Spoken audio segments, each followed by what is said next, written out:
Il y a des images qui disparaissent avec le temps, et puis il y en a d'autres qui refusent de s'effacer. Des images qui s'impriment derrière vos yeux jusqu'à envahir vos rêves. Et parfois, ces rêves ne vous laissent jamais vous réveiller.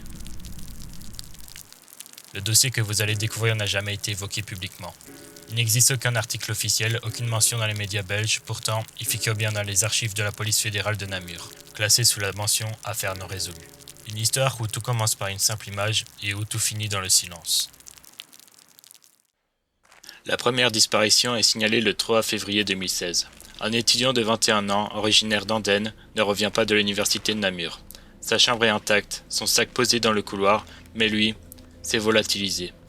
Quelques semaines plus tard, c'est un apprenti mécanicien de Floref, 22 ans, qui disparaît. Puis un étudiant en droit de 19 ans, inscrit à Louvain-la-Neuve, mais originaire de Namur. En avril, un quatrième jeune homme. Tous entre 19 et 23 ans. Tous sans histoire, aucun lien entre eux, si ce n'est un détail glaçant. Peu avant leur disparition, chacun d'eux confie souffrir de cauchemars récurrents. Des cauchemars où un visage apparaît, des traits noirs, ligés, un regard fixe. Et surtout, l'absence de nez. Une mère raconte « Il se réveillait en sueur, en pleine nuit. Il me disait « Maman, il est encore là. » Et parlait de ce visage. Toujours le même.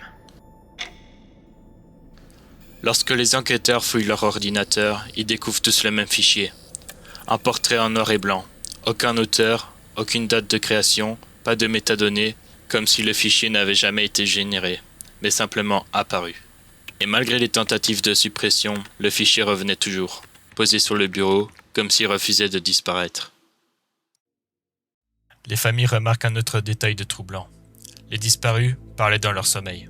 Toujours la même phrase répétée en boucle. En wallon. Il m'a dit de faire tôt. J'ai plus besoin de nez. Traduction. Il m'a dit de me taire. Je n'ai plus besoin de nez. Un psychiatre du CHU Saint-Luc à Bruxelles suivait l'un des garçons. Dans ses notes, il écrit « Patient décrit l'image comme imprimée derrière ses yeux. Même lorsqu'il cligne, le visage reste présent. Aujourd'hui, à la retraite, il refuse de s'exprimer face aux caméras. Il admet n'avoir jamais vu un cas semblable. » 3 ans plus tard, en 2019, un enquêteur de la police fédérale, obsédé par l'affaire, disparaît à son tour. Son dernier acte est l'envoi d'un mail à un collègue. Le message contenait l'image et une phrase écrite en majuscule. « Il était derrière moi dans le train de Namur !»